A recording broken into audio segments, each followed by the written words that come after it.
Tracy Ramos, and this is Booze Nation, the podcast, where I talk to members of the bar industry of San Francisco about all things bars and all things San Francisco. Booze Nation is available on Apple Podcasts, iHeartRadio, Spotify, and other listening places. Also, Booze Nation is on the socials of Instagram, YouTube, and Threads. It's January 2024. Happy New Year. By the time this episode is out, it will be at the end of the month. But Happy New Year. I hope the start of 2024 has been smooth and the transition from 2023 to 2024 wasn't too hard for you. I'm just kidding. All transitions are usually rocky, so get used to it. And that's my advice section of the podcast. My guest today is one of the co-hosts of Bitch Talk, the podcast, Angela Tabora. In my previous episode with Erin of Bitch Talk, I talked about how I discovered the BT podcast in March of 2020. But here's a quick rundown of my discovery of Erin and Ange. I was scrolling on Instagram when San Francisco was about to go into lockdown because of the pandemic. And I saw Erin and Ange drink their way into the pandemic at a bar in North Beach. And I have to tell you, that was so encouraging and so uplifting. And when you listen to Ange and Erin, that's really who they are. Uplifting and encouraging people. I love it. That's why I was so thrilled when they agreed to be my guests on the podcast. And I have a little bit of a confession. I would have interviewed Ange and Erin at the same time. I mean, that makes sense. They're co-hosts. But I didn't know how to interview two people via Zoom. So that's why this is a two-parter, because I only know how to interview and record one person at a time. But it's 2024. One of my goals is to learn how to interview more than one person at a time. Yeah, and I'm going to do it. But right now, we're going to jump right into the interview with Ange. So you didn't grow up in San Francisco? No, I grew up in LA. I was a bartender in LA, but after college. So I moved to San Francisco in 99, and I've basically been here ever since, except I had like a 5-year stint when I went back to LA, and that was when I was bartending, yes. I don't know anything about LA, but I have to ask, where were you bartending? Like part of LA and the bar, where was that? Okay, so it was inside of the Fairmont Hotel in Santa Monica, which is right just overlooking the beach, a really beautiful location. And it was the restaurant inside of the Fairmont. It's called Fig, and it's still there to this day, but it's kind of a destination spot. You know, it's LA, it's Santa Monica, so it's a place where a lot of famous people would go. And it started as a hostess there because that's what I have. I have a background in hostessing at Bubba Gump Shrimp Company in Pier 39. And it was the perfect job for college. Honestly, I had so much fun working there. So anyway, I had a background in hostessing, and I had friends that bartended at Fig. So they got me this job, and I started as a hostess, but you know, I'd been pretty experienced at that point. So they were like, what do you want to do next? And I never wanted to serve because hot plates, you know, I don't want to spill food. That makes me really nervous. So I was like, I want to bartend. So thankfully, you know, my managers were real cool at the time. So they bumped me up and they started training me to bartend. And that's where I was for about 4 years. I was working day shifts.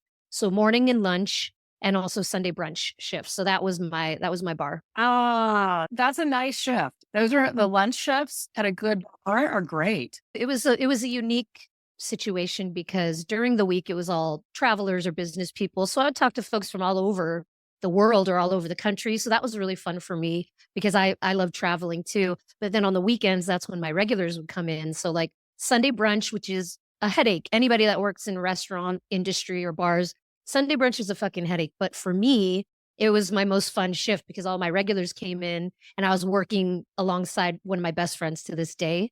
So yeah, I feel really lucky that I never had to deal with like nighttime, obnoxious, kicking people out. You know, I never had to deal with any of that kind of stuff. Yeah. Who was a regular there that I would know? Oh, a lot of them. Yeah. Arnold Schwarzenegger came in all the time. And he was a really, really nice guy. And he always said hello and looked you in your eyes and said hello to everybody along the way to his table. And his bodyguard would sit at the bar and order fresh squeezed apple juice. That's all. And he would sit there and just kind of watch over Arnie. Chelsea Handler would come in all the time. She had her birthday celebration at the Fairmont, closed out the restaurant for it. So she was another regular, but she would actually sit at the bar and just drink vodka all day. Oh, I have a really funny Kiefer Sutherland story. Yes. Yes. I want to hear. Oh my God. So I didn't know this until after the situation, but apparently he was well known for being kind of drunk and out of control so regularly that TMZ, like nobody even cared anymore. Like they just kind of stopped following him. So I didn't know this, right? So he comes in to our restaurant, he sits at the bar and he starts making friends, with these ladies, and he's like, getting drunk. So he's going to the bathroom, and on the way to the bathroom is the gift shop. And he comes back wearing this huge woman's like beach hat, sun hat. And it's like nighttime, right? So I guess he bought this hat, on the way back from the bathroom. So everyone's all laughing, taking turns, putting on the hat. He goes back to the store and buys another one for his new friend that he'd made. So they sit at the bar all night wearing these huge women's sun hats. And the next morning, I had a friend who was working at the gift shop, and I was like, did you hear what happened with Kiefer Sutherland? Like, he kept buying these women's hats. He returned them the next day. So, like, that's not cool. Wow. That is like thumbs down. He woke up and he was like, what are these hats? But he was actually very hilarious. He was having a good time. Other than that returning of the hats. Yeah. Oh my God. Oh, that's so disappointing. It was such a good story. But isn't it kind of hilarious imagining him waking up in the morning, like, what are these hats from? You didn't. I gotta just buy it. Keep it. Don't be cheap ass. Or like go to the pool and hand it to someone and it would be like the best day of their year, just make someone's day. I don't know. Yeah, it would be like another funny story.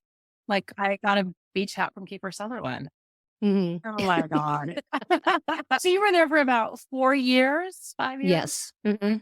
I love asking this question. What's your pet peeve with customers? Oh God. When they don't know what they want to order and they don't know how to order. For example, somebody comes up and, can I have an old fashioned, a cosmopolitan, and a beer? Okay, cool. I make it. Oh, actually, can I have one more cosmopolitan? Like, order them both at the same time. You know what I mean? It's just like common courtesy. But I understand a lot of people don't frequent bars, but just like have your order ready, especially when the bar is full and I got, 2 people standing behind you. As soon as I look at you, you have to be ready, like right then. And I have one more. Oh, sorry. I just thought of another one when I said that. Waving your hand or shaking at the bartender. Like, I'm short, but I see you. Trust me. I feel everyone's eyes on me, right? You do not have to shake your hand at me. I'll just wait a little longer to get to you if you do that to me. So yeah, I would say those 2. Those are good. I love that question. And then you moved back to San Francisco and you did not work in bars in San Francisco. Right. Because I went to school. I moved here in 99 to go to school at San Francisco State for TV and video production. And so when I graduated from school, I started working in TV. But what happened was I was in my late 20s. I wasn't married. I didn't have kids. I was like, what the hell am I doing? I want to travel. So I basically quit and left to travel. And that's what brought me back to LA for a while until I came back. So I did something really similar. Yeah, leaving and traveling and getting out there. What, if there is a comparison, I'm talking kind of like generalizations, but what's the difference between bars in LA and bars in San Francisco? Well, it kind of depends because so I started going to bars with a fake ID in LA. My older sister's ID, who was 5 years older than me and also like 4 inches taller than me. So I don't know what was happening there. But so my comparison at the time from going to bars when I was, 18, 17, whatever in LA versus coming to San Francisco and like really learning about like dive bars and stuff like that. So it was just kind of an age thing for me at first.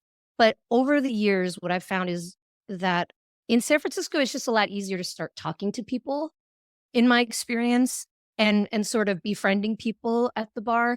Not so much these days. But when I first moved here, it was just kind of like every time we went out, we would just meet someone cool, and it didn't mean that we were going to hook up or become best friends. But you have a nice conversation with somebody, whether it's about your neighborhood or about whatever. It just it was a lot easier to connect with people. Whereas, when you go out in LA, it's kind of like, what can you do for me? A little bit, you know what I mean? And less of just, let's just chill and have a good time. Of course, these are generalizations, Tracy. I have some really cool dive bars that I go to in LA that I love that are still there, thankfully. But just in general through the years, I just found it easier to just spark up a conversation with somebody. What makes a good dive bar for you? Well, they're a dying breed, as we all know. But the first thing I would say is a good jukebox. And now we have these internet jukeboxes, which really piss me off because some asshole can come in and change the entire vibe of the bar. So, when we were younger, we used to go to bars because of their jukebox. Like, oh, I want to hear this kind of music. Let's go there. I want to be around, this kind of vibe. So let's go there. But now everything is accessible everywhere you go. So that's a little dangerous. I agree. That's the number one aspect of a good dive bar is their jukebox. Mm-hmm. And now a lot of dive bars have internet jukeboxes, which is really disheartening. But I get it. They're trying to keep up with the times. They're trying to, I guess you have to attract the younger audiences these days. I don't know. But also the bartenders. I will go anywhere if I love somebody behind the bar. I'll go to hell with you and back if you're a cool bartender. I'll go anywhere that you're working. So I have a handful of bartenders in my neighborhood that I like to visit. And those are the places I like to go. Even though maybe there's a cooler bar, or the pool table's better at this bar, but I like my bartender here better. So, that's another thing. And also, as I mentioned, pool table. I'm a big pool player. So that's been a big indicator of where I'm going to end up. Top 3 pool tables in San Francisco for you. This is a really easy answer for me, but it also breaks my heart because my ex lives down the street from this bar, but it is easily the best pool table in the city. And it's Sweetie's Art Bar in North Beach. Uh-huh. And it's also a free table and it's a beautiful table. It's huge. It's like a full size. And Sweetie's Art Bar is also just a really cool space to be in. They have rotating art along the walls and it's divey. The pool table is beautiful and it's my favorite place to play pool, but I don't go there anymore. So that's number 1. Let's see. Where else do I like to play? There's so many places. Where I frequent now is the Showdown. It's at the bottom of my hill, also in North Beach. And the reason I like this table, this is very rare. This is the only table in San Francisco I know this about. You can put in $5 and pay for 3 games at a time. So the problem is when you're playing pool at a dive bar, especially if there's only one table, people are going to come in, they're going to put their quarters down, and eventually you don't get to play your friends. But if you go to the Showdown and you put $5 in and somebody wants to play, you're like, oh, I already paid for 3 games. So that's the only table in the city that I know you can do that on. So that makes that one a really special one. And let's see, I'm going to say this one because I spent a lot of years on this table and it was my peak pool years when I would just hustle. And it's the Bitter End. Upstairs on 5th and Clement upstairs, they have 2 pool tables. And I just spent a lot of time there. And I won a crab dinner for my friend and myself at that pool table from some cocky guy. He was like, if I win, you got to buy me a beer. And I was like, okay, if I win, you got to buy me and my friend crab dinner. So he did. He took us. Where was this crab dinner? Oh, it was in the outer Richmond at one of those really like hole in the wall, like Chinese restaurants. And I have no idea what it was called, but it was delicious. It was like salt and peppered crab or something. I don't even remember. It was delicious. That sounds good. I've been around. You know what? I love that bar. Yeah, it's changed, but I was living there in the mid 2000s. So that was like my prime years at the Bitter End, but still go. I love that the pool area is separate from the bar. So you got to go upstairs for that. I was there pre-pandemic and it was definitely bro-y and definitely tip bro-y. I don't know if it's still that way, but I was like, oh man, that's no fun. This is the problem. And this is why I'm saying, like, when I first started going to bars, it was a different time. And now it's really obnoxious. It's like, yeah, the extension of the marina. Sorry, but now it's just everywhere. Yuck. I know. But also, do you remember in the early 2000s when bars would give out like free meals? That was when I was in college. Like on Saturdays, I would go to Mad Dog in the Fog and they would have like free barbecue. And then on Sundays, I would go to Bender's in the Mission and they would have free barbecue. So like as a college kid, my weekend, I was fed at the bar. Yeah, that was like not uncommon. Mm-hmm. Yeah, that happened a lot. Yeah, so that's not like a thing anymore. Or you would just have like some random potluck and everybody brought a bunch of stuff and it was usually really good. Or like a crock pot of chili and like some hot dogs or something. I totally miss that a lot. What is the one thing that you would like people to know about bartenders? The one thing, Things, it can be plural. I mean, I already kind of brought it up in what annoys me about it's just like we're not going to get to you any sooner than we can, no matter what you do. If you wave, if you yell, like it's not going to happen. And also beware of fruit juices at dive bars because you don't know how long it's been there. I mean, no offense to the bartenders. I mean, people don't order fruity drinks a lot. So beware. Okay, so let's fast forward to what were you doing during the pandemic? You were Bitch Talk podcasting because you guys just had your 10-year anniversary, which was awesome. Yes, thank you. So you were bitch talking, podcasting through the pandemic. What else were you doing through the pandemic? Today's episode is brought to you by Descript. When I started this podcast, I had no idea about the editing process, and it took me forever to edit one episode. And then I discovered Descript. Descript is an all-in-one audio and video editor that makes editing as easy as a Word doc. Upload media or record directly in Descript to instantly transcribe your file into text. Then tweak the text to directly edit your media clips. Edit out filler words and silent gaps with a single click. Record your screen and webcam for presentations and video messages, and edit out mistakes before publishing. Use pro editing features such as non-destructive multi-track editing, live collaboration, auto captioning, exports, and much more. I'll have a link in the show notes and you can try it out now. I had just ended a really, really stressful job. So I was kind of like very fragile at the moment. And I was like, I'm not working for a minute. And then the pandemic happened. So it's like, even if you wanted to, you're not going to be working. So it kind of worked out that, I mean, it didn't work out. Look, it was a horrible thing that happened and people dying and people are sick. But for me, my headspace, I needed to have quiet and be left alone. So it was kind of weird how that coincided with the pandemic. And so what I spent my days on was this documentary that I'm working on, and I have been working on for just about 10 years. And I finally had time to focus 100% of my energy onto my documentary. So I was editing every day.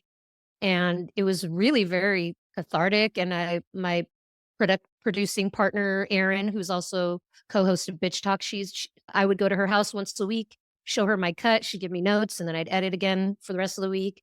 So it was actually a really productive time for me. That's awesome. And this is the Nomadic Family Project. Yes. Okay. What update is on that? It's tricky because the documentary is on this family that I met when I was in Cambodia. I fell in love with them. They'd been traveling with their 3 small kids for 2 years at the time, living in small villages, off the beaten path, total budget travel. They are not rich at all. So I was completely intrigued with them, and I fell in love with the kids. I fell in love with the parents, and I was like, I want to shoot a documentary on you. What are your plans for the future? And so they were like, well, we've always wanted to trek in Nepal. And I was like, okay, cool. Wait a year. I'll meet you there. And so I did. I came back and I raised money. And the beautiful part was they had filmed their entire trip on their own. So now not only did I have the footage that I shot, but I had all of their footage as well. So I met them in 2012. We went to Nepal in 2013. And then when they went home in 2015 to Israel, which is where they're from, I was there for 3 months to film their assimilation to life, normal life, whatever that is. So fast forward 10 years later, I was supposed to go there a couple of months ago to film the 10-year update and the end of the film. And then the war started. So everything is on hold, and we're just praying for everybody to stay safe and for everything to, yeah, it's a lot. So it's a loaded question. Yeah. Wow. I didn't realize that they were originally from Israel. Wow. Oh my gosh. Are you able to have communication with them? I do. I keep WhatsApp contact with them. And so this started on October 7th, and I was supposed to be there 2 weeks later on the 21st. So yeah. And I was going to be there for 5 weeks. So yeah, maybe we'll see. Oh my gosh. Wow. That's so traumatic. I mean, look, the film is the least of my worries at this point. There's a lot of people are going through a lot right now. It's tough times. So just rolling with the punches, you know. This is why we drink. No, just kidding. Exactly. And now I'm thirsty for some reason, Tracy. I know. So speaking of film, you're going to go to Sundance. Yes. It's coming up. So, how many Sundances have you gone to? This will be our 6th. Holy shit. Yeah. But there were 2 that were during the pandemic, so we didn't go to those. But yeah, this is our 6th and 4th in person. So I've always wanted to go to Sundance because it just seems like really fucking cool and you're hanging out with a bunch of people that I think are cool. I don't know.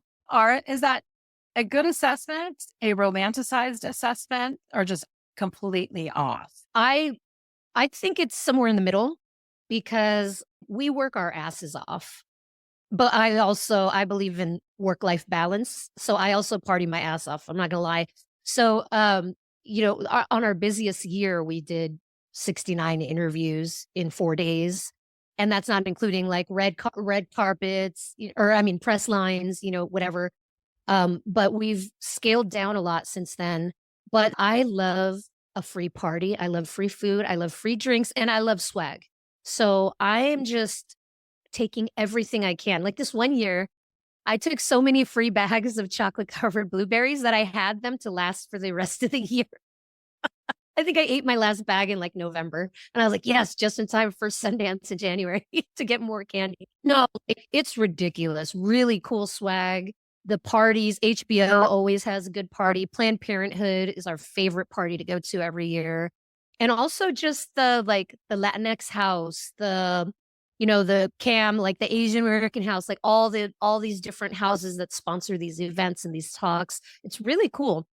But the thing is, like, you need to have a pass. You know, you need to get a pass to go to all these places. You can't just show up and get in. So that's why I would say it's romanticized to a certain degree because, you know, you have to pay a lot and you have to get this pass. And also the lines are long. So I hate lines. Like if I was planning on going somewhere and there's a long line, I'm good. Like I'll just go somewhere else, you know. Me too. Right. Okay. But it's really fun as long as you don't mind the cold. And it's like last year was the coldest it's ever been. And they say every year is getting colder. So. Oh my God. Yeah. One of my questions was, how often do you think you'll be drunk at Sundance? Well, I'm hoping, you know, to catch one good party at least every day that I'm there. And, you know, not necessarily drunk, but get my buzz on, you know. You have to be really cautious because of the black ice. So, you know, if you're getting your groove on, you step the wrong way. I got bad knees, Tracy. I'm a woman in my 40s. So I have to be real cautious in the snow. But yeah, I love a free party. I'm all in. And it was funny because we walked in to, I believe it was a Planned Parenthood party. We walk in and I go straight for, you know, the food and the booze. But I guess Tessa Thompson was there. So I'm running straight to look for like where the food and drinks are. And Erin, my co-host, is waving at me. And I'm like, and I wave at her and I'm like, no, it's over here. And she was like, no, it's Tessa Thompson, you idiot. Let's go interview her. You know, it's just like, it was just funny. I have a one-track mind. Well, it's kind of a priority. It really is. You need to eat, you need to drink. And they run out of the good stuff. No, you cannot be on the end of that. You have to be in the beginning. Tell Erin, thank you. So you're at Sundance and you're going to interview people. What is the collaboration like? And it's kind of like a really big, broad question. Between my co-hosts and myself, or like, how do we get the interviews? Yeah. How do you get the interviews? Oh, okay. So thankfully we've been there. This is our 6th year covering it. So we're on everybody's list at this point. But we've also made relationships with certain publicists and they'll reach out to us specifically to say, hey, what do you want to cover from us? So we'll do a combination of that. You know, old friends. If we have filmmakers that we've had on before, we always try to cover everything else that they do. So that's another way that we pick which films we're going to cover because there's just so much going on. And it's not just Sundance, it's Slamdance. There's 2 film festivals happening at the same time. So we just try to maintain like a healthy balance between both festivals, but also not just doing feature films. We want to cover short films, episodics, because a lot of those people don't get as much love. and they work super hard. I mean, you'd be surprised the crew and cast of a 10-minute film. It's 50 people, sometimes 100 people. Like, they work really hard on these short films and these episodics, but they don't get as much love as the features. So we really try to balance a lot and make sure that a lot of people's voices are heard through our interviews. Oh, that's so good. Who's out there that you're excited to talk to? I mean, and that's another big question because, you talk to so many. Mm-hmm. Yes, Bao Nguyen. So he's a director, and he did the documentary Like Water, the Bruce Lee documentary. And this year, he's doing a documentary on the making of We Are the World. And it's called The Greatest Night in Pop or something like that. I'm so sorry, I'm messing up the name. But we are going to be interviewing him, and hopefully we'll be on the press line to talk to Lionel Richie. I'm freaking out. Lionel? Yes. Can we talk about We Are the World? Like, that shit was huge. And it still is. Like, there will never be another We Are the World because everything can be digital now. You could just send over your audio, and they can put it and it'll sound just as good. But having a room of, 40 of the top artists of that day just singing together for one night. Yeah, it's going to be a great documentary. And we've had Bao on now twice. So this will be his third time on our show. So that one's really exciting. Oh my God. Oh, Lionel. Wow. Yeah. I hope that happens. I mean, Lionel Richie, right? Right. Well, I just saw him and Earth, Wind, and Fire at the Chase Center. Lionel was with Earth, Wind, and Fire? Oh, yes. I think it was in September. Yeah, it was amazing. He was with the Commodores. Easy is one of my favorites. Like Sunday Morning. Oh my gosh. I can't wait for that. I'll send you a picture of us with him on the press line. I'm manifesting it. Me too. I'm throwing out the vibes for you and Lionel. You, Lionel, and Erin. That's going to be great. Going back to talk about Bitch Talk, the podcast, who is out there that you haven't been able to talk to that you want to talk to? Erin said Ali Wong. I was going to say Ali Wong. Well, we've tried a lot for Ali because we have a mutual friend of hers is our friend, and we've had him on the show twice. So Ali Wong is a huge one, but she doesn't do podcasts. She doesn't do interviews in general. So, I respect that, but she also doesn't know that we would be best friends like immediately. But I'll also say, to add to that, Peaches. I love Peaches. And she was performing here. I saw her perform at the Masonic? Yes. And we were trying to get in with her people to get her on the show because I'm a double A thinking triple X. I was at that show. Oh, yeah. You heard me screaming? Oh my God. Everyone was screaming. She's the best. God, I love her. She's wild. How many boobs did she have on at one point? It was like 6 different boobs. At least I remember when I first saw some post, that she was coming to tour. She was like, I'm dusting off my boobs. And I was like, oh, she's going to tour. Like, okay, I got it. I got what that meant. Yes. How fun would she be to interview, right? Ooh, you guys. Yeah. That's and we interviewed the woman who shot her most recent music video. So see, these people that we want, we're just like 1 degree away from them. It's very close. You guys are. So you've been doing this for 10 years, podcasting for 10 years. What's been the biggest change, do you think?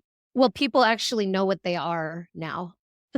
10 years ago, I mean, I didn't listen to podcasts before this came along. And now a lot more people have them, which is great. And we're starting to see more diversity. We're starting to see more women. Still not enough, but we're starting to see it. So those are all really great things. And it's also just a lot more accessible. Anybody, you don't need to buy the most expensive mic. You don't need to buy the most expensive anything, and you can make it sound good. There's free software that you can get to edit them. Everybody can start one, but not everybody can keep one going. So that's what weeds out, the ones that really want it from the others. Yeah, 10 years. That's a great accomplishment. Because you were at Casements for your anniversary party. What made you choose Casements? When we were thinking of a location, it was a no-brainer because, number one, we love Jillian, the owner of Casements, has a backyard and full seating, and they have a lot of good whiskeys. So, it was a no-brainer for us to go there. Also, Erin was married in the backyard. I married her and her husband. I was the officiant. in the backyard of Casement. So it holds a special place in our hearts, that location. How did you become an officiant? Did you do that via the web? I did, yes. The Church of, I don't know, some kind of BS. I can give you the info if you want it. But you just fill out this application and then they send you your official card. And I did it because a friend asked me if I would marry them. Erin's wedding was my second wedding. So far, I'm 2-0, both married. That is awesome. That's like something you should put on your resume, like your little bullet point. I mean, I think it's because of me. I'll just say it. I'm the contributing factor to both of those. We're talking about bitch talk. Who is the most surprising guest? Who surprised you the most? So when I think about that question, I sort of hope that all of our guests surprise me at some way or another. You know, like to me, that's a sign of a good interview is if like you get something out of someone that you weren't really expecting. Like you're hoping that you don't expect every answer. You want to be surprised and you want to have like this exciting moment. But the first time that really happened for me was when we were interviewing Danny Strong in 2017. Danny Strong is an actor, he's a writer, he's a director. He was in Buffy the Vampire Slayer. He directed this film called Rebel in the Rye. But we had him on the show and you know, the interview went fine. It was fine. But then all of a sudden it took a turn and he started interviewing us. Like we went to wrap and he was like, wait. Are we done? I'm not done. Tell me about you guys. And he starts interviewing us and we had the most funny conversation. And this was when I was like, because I was real reluctant to be a full-time podcaster. It's not anything that I ever sort of dreamed of. But after that interview, I was like, I think I could do this. This is fun. So going back to Sundance, because I'm going all over the place. When are you guys leaving? You leave on Thursday, January 18th. And you're going to be driving? No. We're flying. This is my first year flying. I've driven every year. So it's going to be very nice to not have to risk our lives. Last year was very scary. Our car slid into the side and it was a very rough drive. So yes. Well, good. And so you did the fundraiser, right? We are. Yes. Thank you so much. And we've raised, I mean, everybody always shows up, which is really nice. And yeah, we've raised a lot and we're able to cover a lot of our expenses because it is not cheap, from transportation to stay to equipment to food, like everything just adds up real fast. Oh, well, I'm so happy to hear that. And I will put that in my show notes. Thank you so much. Yeah, definitely the link to your GoFundMe. So I will thank you so much. I'm so excited that you guys came on my podcast. I love it. Me too. I'm super honored. Thank you. Oh, so again, happy New Year. And I am so excited to see you in Sundance. Same. Take care. Oh my God, you guys. Did Erin and Ange meet Lionel Richie at Sundance? I can't wait to find out. God, I hope they did. One of the things I love about doing this podcast is learning about other people's lives. I know that sounds a little obvious, but it's true. And learning that Ange has spent 10 years on a film project is so mind-blowing to me because what dedication. I mean, that is such an amazing feat. I mean, there are marriages that don't even make it that long. Wow. And another thing I learned from Ange is that this family, the focus of her documentary, is facing some terrible and frightening realities. We hope that Ange will continue to have contact and stay in communication with this family, and that they will be safe, that all families and everyone in the region will be safe, and that this war will end immediately, and that Ange will have a happy ending to the Nomadic family project. Yeah, sending those vibes out there. I want to thank Ange again for taking the time to talk to me because she is a busy person, and I can't wait to hear about all the swag she's pulled from Sundance. Get those weird beanies and baseball caps that don't quite fit your head correctly. God, I hope you have a ton of them. Maybe Bitch Talk will come back and, let us know. They'll have an update session for us. One more time.